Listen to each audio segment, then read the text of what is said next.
बैठकांचा गेली 21 दिवसापासून बेमुदत धरणे आंदोलन चालू आहे। आपण हे चित्र बघतोय। गेली ऑक्टोबर आणि नोव्हेंबर महिन्यामध्ये महाराष्ट्राचे आरोग्य आणि मुख्यमंत्री साहेबांनी जे आशा वर्करांनी गटप्रवर्तकांना मानधनवाढीची घोषणा केली होती, त्या घोषणेची अंमलबजावणी करा म्हणून गेले 21 दिवस झाला महाराष्ट्राच्या या लेखी या मुंबईच्या आझाद मैदानावर पडून आहेत। आता 26 तारखेपासून महाराष्ट्राचं बजेट अधिवेशन चालू आहे। आम्हाला आशा आहे, महाराष्ट्रातल्या आशा आणि गटप्रवर्तकांना आशा आहे की या बजेटच्या अधिवेशनात आम्हाला तो जी.आर. मिळेल का, या आशेने या महाराष्ट्रातल्या आशा आणि गटप्रवर्तक या ठिकाणी बसलेले आहे। या माध्यमातून आम्हाला विनंती करायची आहे आदरणीय मुख्यमंत्री साहेबांना, आदरणीय आरोग्याच्या सगळ्या मंत्रिमंडळांना की या मंत्रिमंडळ बैठकामध्ये आज बैठक चालू आहे असं कळाले आहे। या बैठकीमध्ये या महाराष्ट्राच्या सुकलेल्या चेहऱ्यांना, या महाराष्ट्राच्या लेकींना न्याय द्या, शासन निर्णय द्या। आम्ही आल्या पावलांनी माघारी जाऊ, तुमचं स्वागत करू। परंतु या ठिकाणी महाराष्ट्राच्या हे महिला आहेत, त्या प्रामुख्याने आरोग्य विभागामध्ये मोठ्या संख्येनं ग्राउंड पातळीवर काम करणाऱ्या महिला आहेत। आज 21 दिवस झाले मुंबईला असल्यामुळं आरोग्याचं हे काम सगळं तिकडं ठप्प झालेलं आहे। अनेक लसीकरण असतील, अनेक आता पल्स पोलिओ जवळ येत आहे। आम्हाला नक्कीच जनतेची काळजी आहे, आम्हाला नक्कीच आरोग्याची काळजी आहे।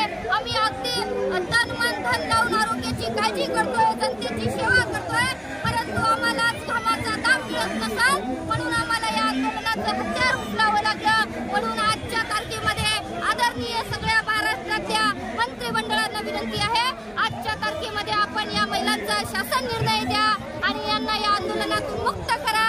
घरी जाऊ आणि जोमाने कामाला लागू, चांगल्या म्हणजे जनतेला चांगलं आरोग्य देण्याचं या ठिकाणी आम्ही काम करू, एवढंच या ठिकाणी या सर्वांच्या वतीने ग्वाही देते आणि विनंती करते। पुन्हा एकदा हात जोडून कळकळीची विनंती आहे की येत्या आजच्या तारखेत किंवा आज किंवा उद्या आपण शासन निर्णय द्यावा। आपल्याचं अभिनंदन करू आम्ही। धन्यवाद।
वो आए थे